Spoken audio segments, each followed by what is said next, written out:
Being the object of hate makes you really focus on the world that you live in, because it's upfront and personal and in your face. Asian Americans are always in a state of perpetual vigilance. It's sort of kind of a condition of citizenship. You have to always be sort of kind of aware of your surroundings, how other citizens view you. It's very exhausting. I'm Shirley G. I'm currently working with the Vietnamese American Community Center of the East Bay, also referred to as VACCEB. I'm also a community activist of long-standing here in the city of Oakland. I'm Sean Fong. I'm Shirley G's son. I'm a volunteer here at VACCEB, and I helped get the VACCEB's food program up off the ground late last year. We are the Vietnamese American Community Center, and our core competency is serving the Vietnamese community and the Asian community. But we also are very protective of immigrants and refugees in general. So we have a very strong contingency of what they call MENA, which is Middle Eastern and North African communities that we serve because they live right here in the neighborhood. Social navigation is a really difficult proposition for immigrants. Part of the reason that we develop a center for wraparound service is so that they can go to one location and get all the services that they need, from food security to education to employment to health. We wanted to have a place that they could come for all of those services, and we would bring the services to them. Anything that they might need as an immigrant or a refugee, they can come here for those services. And that's, our primary role, is to be a safe place.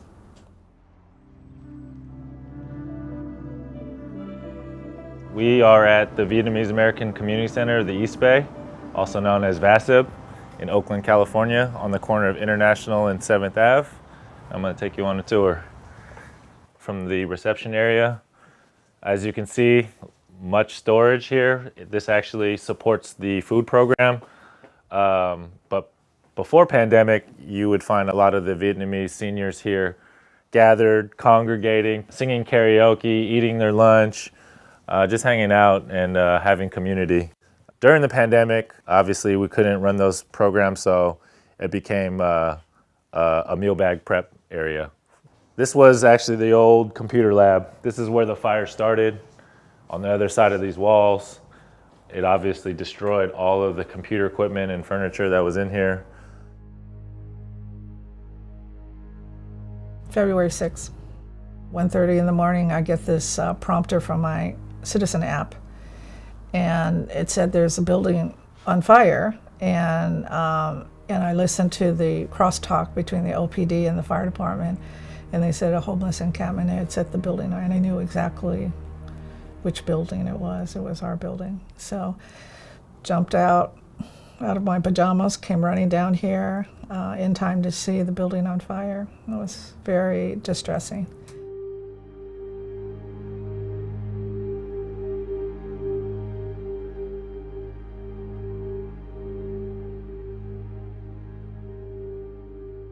My estimation is going to be, minimally about $350K just to refurbish, reconstruct, things like our computer lab.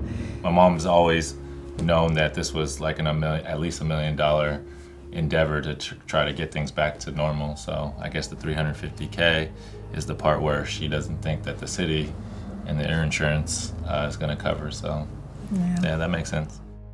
Provide legal service, education, employment, family services, housing services. If you want to see the history of VACCEB, starting in 1994, all the way to this ended in 2017, but here we are in 2021.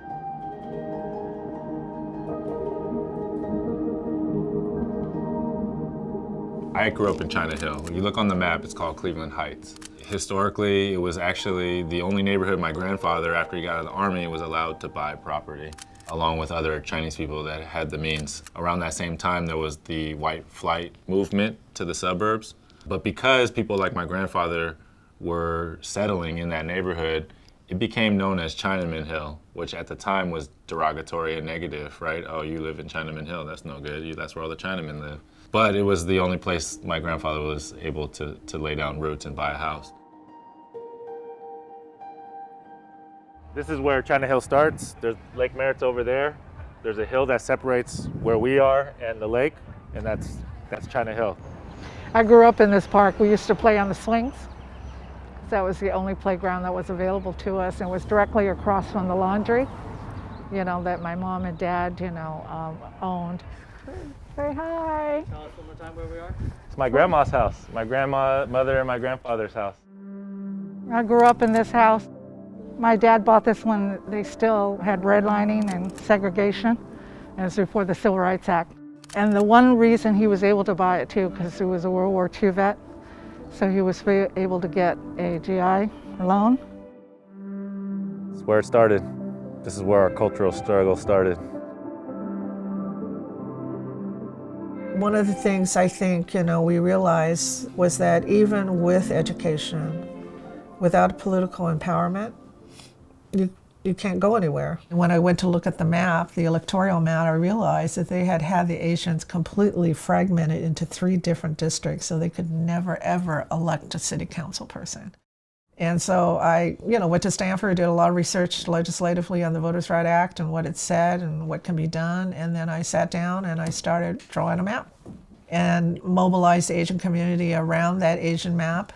The Asians and the Latinos formed an alliance, and then we went to the African Americans and said, this is what we're doing. Can you endorse our map? And so we worked with the African Americans too as well. And that was the map that we took to City Council, and we actually got it passed. And that map to this day prevails. I mean, it's still the same. Because, my mom made it an empowering place to be from, a place of political power for Asian people. So maybe China Hill would mean something different to me if she didn't do all that work. I don't know. I just knew that, when I was growing up, there was a lot of Chinese people that lived in my neighborhood. It was almost predominantly Chinese, every house after house. And it was a nice place to be from. I think it's important to note that the staff, almost without exception, are either immigrants or children of immigrants. And so they have a real understanding of the immigrant experience. It's not just a job for them. It's a calling, essentially. For me, a lot of the work I do here is personal. I come from a Vietnamese family of immigrants that kind of heavily relied on public benefits. So because of that, I really, understand the resources and the support services that immigrants and refugees need when they come here. A lot of our clients are elders who can't leave their house. They were so impacted by COVID-19 because they're medically vulnerable, so they can't leave their house. So we're kind of protecting them that way by delivering food to their doorsteps for them. We deliver to our clients twice a month or every 2 weeks, and they receive like a 15-pound meal bag as well as a bag of produce. These community markets, ethnic small business stores rely on the community members for business. So we want to make sure we're not actually taking business away from these stores, but actually contributing to it. So this aisle is where we actually source most of our toppers for the Asian meal bags. For instance, we have like shelled peanuts here, mung beans, sesame seeds, rice paper to our left, as well as like canned fish and black bean sauce. That's one of the items they really like. In addition to that, just in honor of Asian holidays like Lunar New Year's, we would give them gift bags and add special items. So for this year, Lunar New Year, we gave them sticky rice, which they really liked. Cảm ơn nhiều. So tôi tới với cái bok choy phải không? Dạ. Okay. Perfect. Okay. Cảm ơn nhiều. Yeah.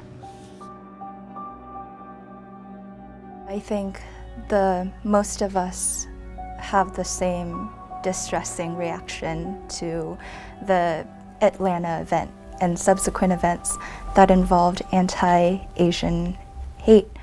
I don't know, it's a jumble of emotions, there's like anger, there's grief and fear, but also like a sense of like still trying to hold your head up high and still be proud to be Asian. I felt like I had to put my personal emotions aside and like kind of like be more focused on our clients and be more focused on this community. I was also thinking about using hate, and trying to change that narrative to like Asian violence or racism, because that's really what it is. And using the slogan hate is very empty. It also kind of renders our community as like passive towards hate or just like very soft, when really it's like the antithesis of that, you know? And then also recognizing, yeah, it's the Asian community, but we make up so many different ethnicities in it, you know? And we need to recognize those stories. You have Southeast Asians, East Asians, South Asians, and I feel like those stories are not really being recognized in the media.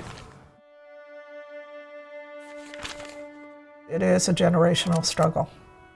You know, when we talk about the pearls of bitterness and having to take each incident as like the bead, and you just keep stringing them together, and then at the end you have this long strand of pearls that represents your life. My mother had hoped that she would not pass on that strand of pearls as a legacy to us, right? That the world would be better.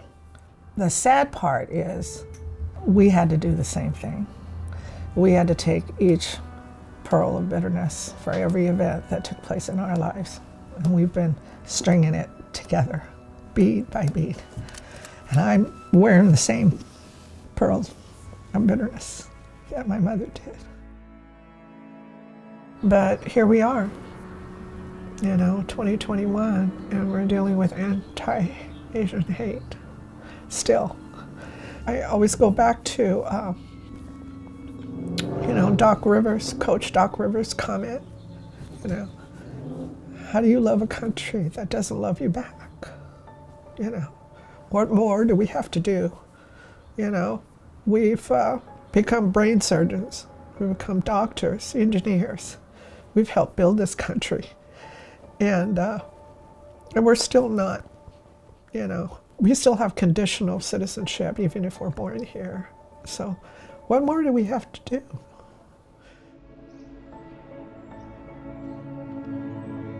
Asians really aren't covered very much, just in general. And then when you have all this recurring coverage, it's saying Asians are victims of this, or Asians are victims of hate crimes, or of crimes, or property crimes, or whatever you want to put it. You know, the only thing that's being reinforced is that Asians are victims. And I think one important way maybe we could reframe everything that's going on is just the resilience, I think, in the, you know, AAPI community. I mean, if you just think about even like the seniors who like, you know, come to our center, they will come out at like 7 a.m., you know, for a distribution that starts at 12 or 1 because they really want to make sure that they have their food. And I think, you know, they stand out there, whatever, even cold weather, you know, walking all the way, some of them walking all the way from West Oakland, you know, and they've persisted in this country with, you know, whatever skills they have, usually with limited English abilities. So, you know, all of this really shows that, you know, everyone in our community, you know, both immigrants and, you know, the descendants of immigrants have proven themselves to be very resilient. When I think of like resilience and strength, I always look back at my family's history and how they got here. My dad was in the war, and then he was like in prison for 7 years. And they came here in the 90s with 5 kids and then had 2 more. So I'm 1 in 6 girls. Long lineage of like strong, resilient women. So just thinking of that and like bringing that energy to surface reminds me of like how strong we are. We grew up in between 2 cultures. We were raised by immigrant parents, and I think that many of us identify pretty strongly with our parents' narratives. And I think our future generation can be the stronghold against the challenges that have yet to come. I know I've experienced things, I felt things, but I myself am struggling to find the right words, but you know, through listening and just trying to understand, you know, how everybody feels, you know, really helps to try to create the space for them to find those words. So for somebody that maybe feels like, yeah, soft target or weak, and there's probably other people that feel that same way. And guess what? If you speak those words to, you know, let's say 1 million people that also feel that way, you might start putting something together where you guys are all collectively stronger than you thought you were. If you got words, you got experiences, you're able to participate, put all that to work and find communities that will support you in what you want to do and create the world that you want to see. Keep in mind that whenever there's this crisis out there, we don't have resources to do these things. We just do them. VACCEB is part of a community of community-based organizations, and all community-based organizations need support, just like us. we still have a long ways to go, you know, in terms of full citizenship, not conditional citizenship.